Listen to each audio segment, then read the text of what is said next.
Hello दोस्तों, मैं हूँ जया लालवानी। अगर आपको मेरी वीडियोस पसंद आ रहा है so please leave a feedback and don't forget to subscribe and hit the bell icon so that you get notified. ठीक है, आज का हमारा टॉपिक है लीगल रीजनिंग और लीगल एप्टीट्यूड। ठीक है, इसका पार्ट 1 ऑलरेडी वीडियो मैंने डाला है, उसका लिंक आपको डिस्क्रिप्शन में मिल जाएगा। उसका लेवल काफी थोड़ा इजी था, यहाँ पे थोड़ा मॉडरेट हो रहा है। ठीक है, हम कुछ सॉर्ट ऑफ क्वेश्चंस देख लेते हैं जिससे आपको आइडिया आ जाएगा कि कैसे टाइप के क्वेश्चंस एग्जाम में आते हैं। आज का हमारा टॉपिक है legal aptitude and legal reasoning. And अगर आपने सब्सक्राइब नहीं किया है so please subscribe so that when I post some legal updates you get notified. ये हमने कुछ क्वेश्चंस देखे थे पार्ट 1 में, आपको इसका लिंक डिस्क्रिप्शन में मिल जाएगा। ठीक है, आपको प्रिंसिपल दिया है। culpable homicide is not murder if the offender will is deprived of the power of self control by grave and sudden provocation causes the death of any other person by mistake or accident। ठीक है, अगर किसी की death होती है by mistake और accident it falls under culpable homicide. ठीक है, अभी यहाँ पे हमें सिचुएशन दी है, कुछ फैक्ट्स दिए हैं, हम वो देख लेते हैं। A was deeply insulted by B when he suggested that A's mother engaged in promiscuous activities। ठीक है, उसने कहा कि your mother is this, तो he was insulted। okay, ठीक है, ए इंसल्ट हुआ था बाय बी, मतलब बी ने इंसल्ट किया था। Under this grave insult A got provoke to kill B, so he invited B to his house. ठीक है, जो बी है उसने ए को इंसल्ट किया था एंड देन बदला लेने के लिए, रिवेंज लेने के लिए ए ने बी को इनवाइट किया उसके घर पे। ठीक है, for dinner next day when were he committed the deed. ठीक है, उसने क्या डीड किया, लाइक उसने उससे बदला लिया। ठीक है, अभी हम देख लेते हैं कि ऑप्शंस क्या है। A is guilty of murder, A is guilty of culpable homicide and not amounting to murder. यहाँ पे सेल्फ डिफेंस की बात थी नहीं, सेल्फ सडन सडन डेथ की बात थी नहीं। ठीक है, so this will not fall under culpable homicide because ये क्लियरली एक क्राइम था। सी ऑप्शन है, A is not guilty at all since he was provoked. मतलब आप किसी को भी प्रोवोक करोगे, आपकी किसी के साथ थोड़ी बहुत तू तू में हो जाएगी तो आप सिर्फ सीधे मर्डर करने निकलोगे। ठीक है, this is not the solution.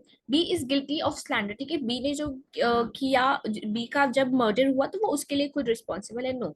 ठीक है, so the option is clearly A is guilty of murder. Next principle, the defense of necessity applies when a person was allowed to act in a wrongful way। ठीक है, necessity क्या होती है कि काफी sudden situation ऐसी होती है, आप वहां पे आपको कुछ छोटा सा रॉन्ग करना पड़ता है ताकि कुछ बड़ा सा सीन क्रिएट ना हो या बड़ा सा कुछ रॉन्ग ना हो। ठीक है, the defence of necessity applies where a person was allowed to act in a wrongful way so as to prevent greater harm to the person or any other person, his or any other personal और the community at large. ठीक है, उसे कुछ छोटा सा wrongful वे करना पड़ता है for any damage at community at large. ठीक है, लेट्स सी द फैक्ट और the situation. A's house has caught fire, so he climbed over the fence into B's house to draw water from his well as to save his house। ठीक है, A ने क्या किया, उसके उसका जो house है उसने फायर पकड़ लिया था। ठीक है, एंड उसके साइड में जो हाउस था दैट इज बी का हाउस, तो उसने वो उसके हाउस में गया, that he did trespass and उसने उसके वेल से पानी निकाला to save his house from fire. Let's see what is what are the options. A is liable for trespass onto B's property. A is liable for theft of B's water. C, A was acting out of necessity। ठीक है, B wouldn't sue out of goodwill, ये option बिल्कुल नहीं है। Let's see what's the option B. One second. A is liable for trespass, नहीं।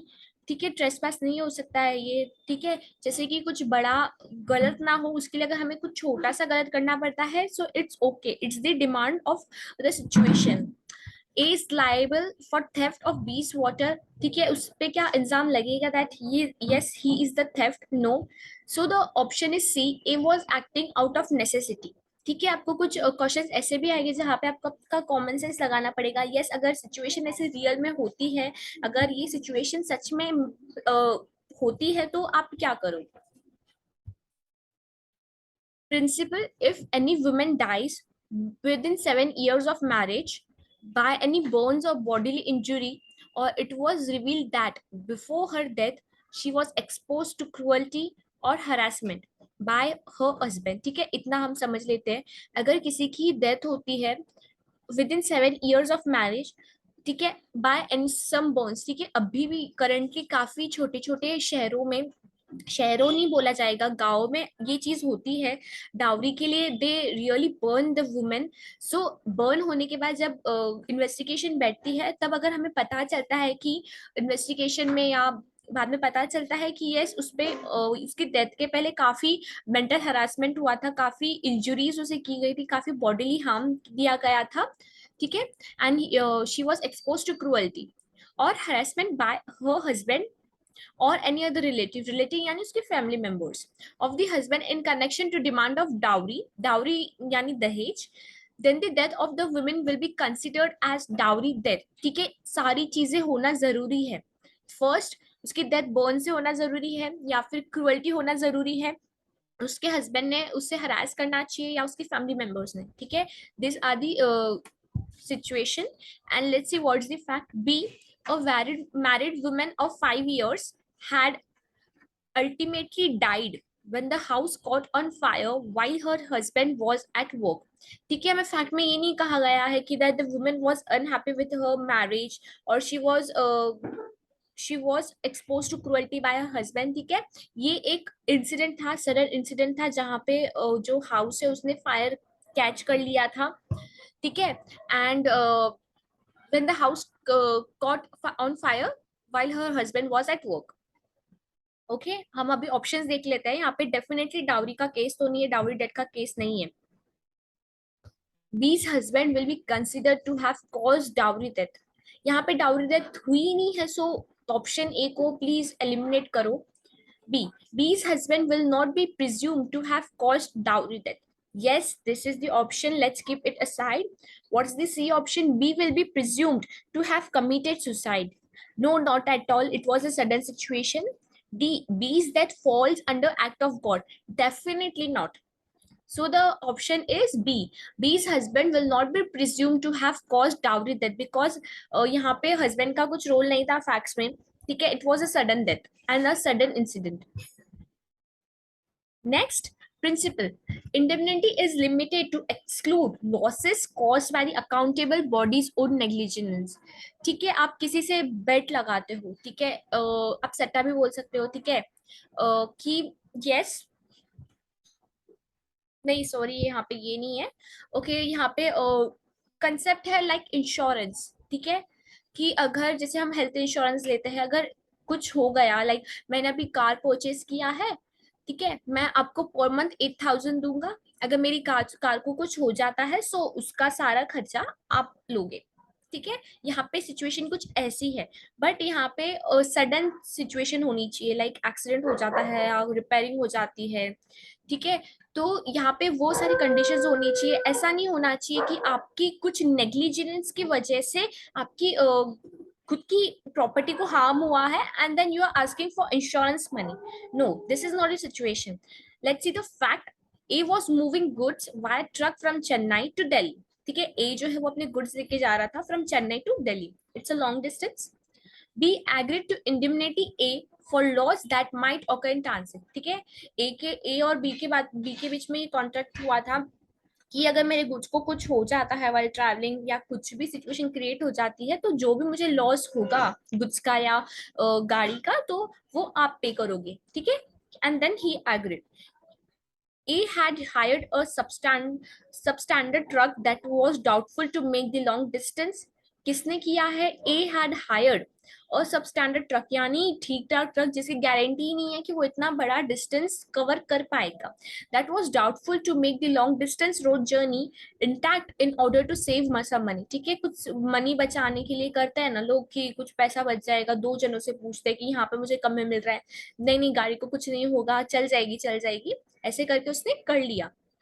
ठीक है, inevitably the truck was broke down and A incurred losses. ठीक है, उसने यहाँ पे कंजूसी की, ट्रक ऑलरेडी वैसे सिचुएशन में नहीं था कि वो इतना बड़ा डिस्टेंस कवर कर सके, एंड एंड में ये हुआ कि जो ट्रक था वो खराब हो गया एंड उसके गुड्स कुछ हो गया और ए को काफी लॉसेस मिले। ठीक है, let's see the options. B is liable to cover A's losses. ठीक है, यहाँ पे ए बी में कंफ्यूजन हो सकता है। ठीक है, ए यहाँ पे वो रोल प्ले कर रहा है जो जिसके गुड्स थे, एंड बी वो है जिसने इंश्योरेंस के लिए यस कहा था। B is liable to cover for A losses. No, he is not liable, क्योंकि यहाँ पे ए की लापरवाही की वजह से उससे लॉसेस मिले। Option B, A is liable to pay B for losses. ठीक है, ए क्यों बी को लॉस करेगा, right? C, the truck driver is liable for B for losses. नहीं, जो ट्रक ड्राइवर है, ठीक है, वो जो ट्रक ड्राइवर है वो तो अपना काम कर रहा था, लाइक गुड्स से यहाँ पे करने, यहाँ से यहाँ पे लेकर जाने का, यहाँ पे ट्रक ड्राइवर का कुछ भी रोल नहीं है। Let's see option D, B is not liable to pay for losses. यहाँ पे क्लियर कट जवाब दिया है कि B is not liable for any kind of losses. Principle, an agreement made by way of the vigor is void agreement. ठीक है, अभी यहाँ पे फैक्ट देख लेते हैं। Fact, A signed a contract with B to provide him with the some equivalent losses incurred if its import shipment got delayed due to a storm and be incurred losses।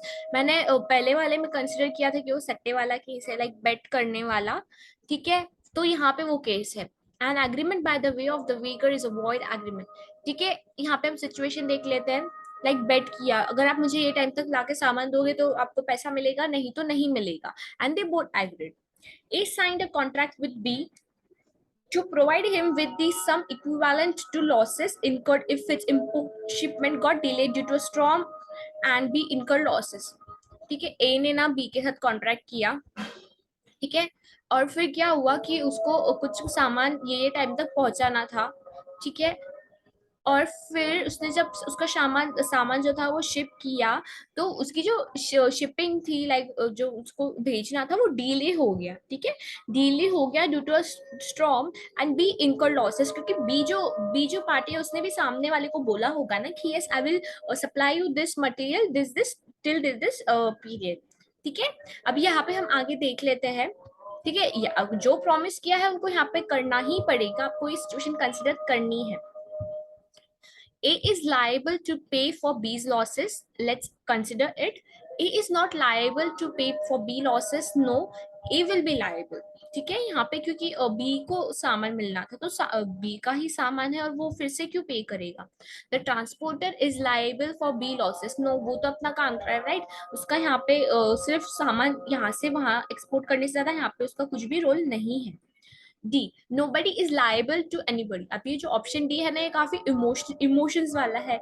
यार गलती तो किसकी भी नहीं थी, सो कोई भी लाइबल नहीं होगा भाई, ऐसा नहीं है। हमें थोड़ा रूल से जाना है, कॉन्ट्रैक्ट से जाना है। जब सट्टा लगाया था, जब बेट लगाई थी, तब क्यों नहीं सोचा। ठीक है, तो option is A is liable to pay for B's losses. अभी यहाँ पे पता है बच्चे क्या करेंगे, 95% बच्चे ये लिख के आ जाएंगे नो बडी इज लाइबल, मतलब इमोशंस में बह जाएंगे। ऐसा नहीं करना है। ठीक है, आपको जो प्रिंसिपल दिया है उसको राइट कंसिडर करके ही चलना है। ठीक है, ये कुछ क्वेश्चंस थे, कुछ सेट ऑफ क्वेश्चंस थे। ये सारे जितने भी टॉपिक्स थे ये डेफिनेटली आते ही है, मैंने खुद भी एग्जाम दिया है। ठीक है, सो मैं कॉन्फिडेंटली बोल सकती हूँ कि yes it comes in the exam, तो आप प्लीज अच्छे से करो। ठीक है, एंड अगर आपको और कोई टॉपिक पे वीडियो चाहिए, so please let me know and don't forget to join my Telegram channel, you will get the link in the description, and don't forget to subscribe and hit the bell icon. Bye bye.